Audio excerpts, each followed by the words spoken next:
Hello friends, movies all about a আপনাদের স্বাগত। রাহুল মুখার্জি পরিচালিত মন মানে না মুভির টিজার ড্রপ করা হয়েছে। মুখ্য চরিত্রে শাশ্বত চ্যাটার্জির কন্যা হিয়া চ্যাটার্জি। এটাই হিয়ার ডেবিউ মুভি। টিজারে যেটুকু দেখা যাচ্ছে এটা একটা ট্রায়াঙ্গল লাভ স্টোরি হতে চলেছে। এই স্টাইলের মুভি, এই স্টাইলের গল্প সাধারণত আমরা আগে করণ জোহর বা ইয়াশরাজ মুভিজে দেখতাম।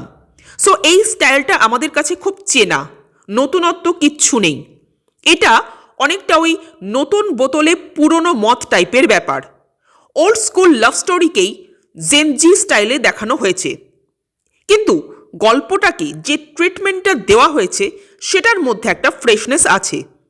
রাহুল মুখার্জি ওই টিনেজ লাভ স্টোরিগুলোকে কিন্তু খুব একটা খারাপ হ্যান্ডেল করেন না। এখানেও লুক অ্যান্ড ফিলের দিক দিয়ে মুভিটা অন্তত টিজার লেভেলে ভালোই লাগছে।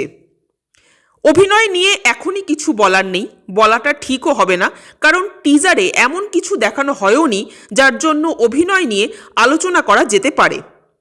তবে এই টিজারের লাস্ট সিনে রুক্মিণীকে দেখলাম। রুক্মিণী যদি সারপ্রাইজ এলিমেন্টই হয়ে থাকেন তবে তাকে একেবারে বড় পর্দায় না দেখিয়ে টিজারে কেন দেখানো হলো বুঝলাম না।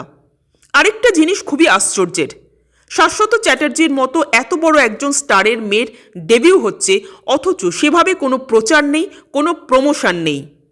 অর্ধেক মানুষ এই মুভিটার ব্যাপারে জানেনই না, অথচ বলিউডে কোনো স্টার কিডকে লঞ্চ করলে রীতিমতো ঢাক ঢোল পিটিয়ে লঞ্চ করা হয়, অথচ বাংলায় কোনো উদ্যোগই নেই সেভাবে।